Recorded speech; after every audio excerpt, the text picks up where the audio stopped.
सभी देख रहे हैं दृष्टि न्यूज और मैं हूं आपके साथ अंजलि त्यागी। आइए बढ़ते हैं आज की खबरों की ओर। ऊर्जा मंत्री प्रद्युम्न सिंह तोमर का बयान। बीजेपी विधायक प्रीतम लोधी द्वारा की गई शिकायत पर बोले ऊर्जा मंत्री। बिजली आपूर्ति को लेकर समीक्षा बैठक कर रहे हैं जिसमें कई तरह की बातें सामने आ रही हैं। कई बार दुर्घटना, निर्माण और विकास कार्यों के चलते बिजली की आपूर्ति रोकनी पड़ती है। हम 30 घंटे से ज्यादा बिजली देने का प्रयास कर रहे हैं। हमारी कोशिश है बिजली के लिए परेशान ना होना पड़े। बीजेपी विधायक ने ऊर्जा मंत्री से शिकायत करते हुए कहा था, एक अधिकारी जानबूझकर बिजली कट कर रहा है। ऐसे अधिकारी के खिलाफ कार्रवाई होनी चाहिए। अधिकारी का बचाव करते हुए मंत्री ने कहा, कई बार किसी कारणवश बिजली काटनी पड़ती है। ऊर्जा मंत्री प्रद्युम्न सिंह तोमर का तंज। पूर्व मंत्री सज्जन सिंह वर्मा के बयान पर कसा तंज। कहा, कांग्रेस सिर्फ देश में अराजकता का माहौल पैदा करने का काम करती है, लोगों को तोड़ने की बात करती है। प्रधानमंत्री मोदी जी देश को तोड़ने का काम कर रहे हैं, जनता के उत्थान के लिए काम कर रहे हैं। सज्जन सिंह वर्मा ने दिया था बयान। बांग्लादेश, श्रीलंका की तरह पीएम नरेंद्र मोदी की गलत नीतियों की तरह देश की जनता भी पीएम निवास में घुस जाएगी। श्रीलंका के बाद अब अगला नंबर भारत का। देखो, इस जो हमारे उद्योग समिट किए जा रहे हैं, जगह जगह हर संभाग, हर रीजन में किए जा रहे हैं। उद्योग लगेंगे, लोगों को रोजगार का अवसर मिलेगा, एक विकास होगा। उसके लिए हमारा प्रदेश, उसके अनुकूल हमारे मुख्यमंत्री जी काम कर रहे हैं।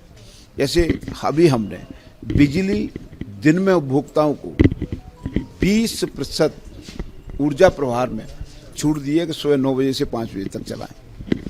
अन्य सुविधाएं भी हम उनके लिए मुहैया कराएंगे।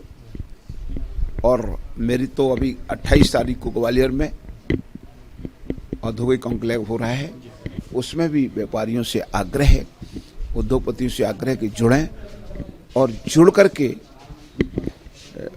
ग्वालियर ही नहीं पूरे प्रदेश को एक औद्योगिक हब बनाने की जो सरकार की योजना है उसमें सहयोग करें। बिजली को लेकर लगातार बैठकें कर रहे हैं। आप मेरी बात सुन लीजिए। विधायक ये शिकायतें जो बात हम लोगों की सुन रहे हैं, बैठक बुला के समीक्षा कर रहे हैं। आप मेरी बात को समझिए, समीक्षा करके लोगों की बात को सुन रहे हैं। ये कोई ये प्रयोग है अपने आप में, और सुन करके अधिकारियों की सुन करके कार्य योजना बना रहे हैं और निराकरण कर रहे हैं। दूसरा क्या है कि बिजली का बारे में समझना पड़ेगा। अब जैसे बिजली के लिए सामने ही देखें, अभी जो है मेंटेनेंस हो रहा है, पेड़ सट रहा, सामने देखिए मकान।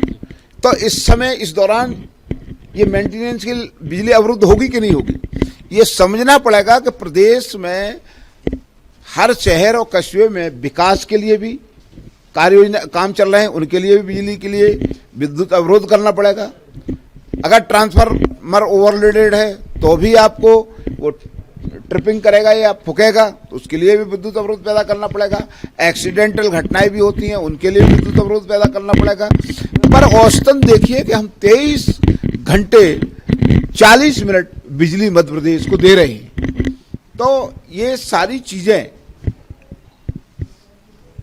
विद्युत के क्षेत्र में हम बहुत अच्छा काम कर रहे हैं।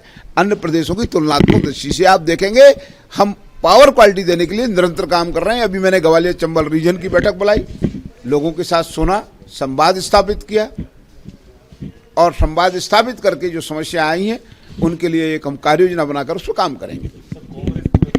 करें, ये निर्देश माननीय मुख्यमंत्री जी ने दिए हैं। किस तरह का स्वरूप रहेगा, किस तरह से? हर कोशिश है कि बहनों से, लाडली बहनाओं को रक्षाबंधन के लिए माननीय मुख्यमंत्री जी 1250 की राशि के अतिरिक्त 250 रुपये उनको अतिरिक्त दिए जा रहे हैं रक्षाबंधन में उपहार के रूप में। सज्जन सिंह वर्मा जी ने कहा है कि प्रधानमंत्री जी की गलत नीतियों के कारण एक दिन प्रधानमंत्री आवास में भारत की जनता घुस जाएगी, जिस तरह से बांग्लादेश और श्रीलंका में हो रहा है। उनका कांग्रेस सिर्फ देश में एक अराजकता का माहौल पैदा करने का बात करती है, लोगों को तोड़ने की बात करती है, जबकि देश के यशस्वी प्रधानमंत्री माननीय नरेंद्र मोदी जी जोड़ने की बात करते हैं और उनके उत्थान के लिए काम कर रहे हैं। कल इंदौर में प्रदर्शन हुआ, अचानकपुर में कर रहे हैं, अब आगे। अच्छा ये बताओ, इनको राजनीति में जिंदा रहने के लिए क्या करेंगे? कोई मुद्दा है इनके पास? मुद्दा विहीन कांग्रेस। इनके लिए इन पास कोई कार्य योजना हो वो बताएं, किस बात के लिए प्रदर्शन कर रहे हैं, नाम तो बताएं वो चीज। सिर्फ न्यूसेंस और अपना उपस्थिति दर्ज कराने के लिए मीडिया में बने रहें, जिंदा बने रहें। वहाँ लड़ाई इस बात की है कौन प्रदेश अध्यक्ष बनेगा, अभी से शुरू हो गई ये जंगें, तो उसके लिए ये लड़ाई है, ये जनता के लिए लड़ाई नहीं है। ओके।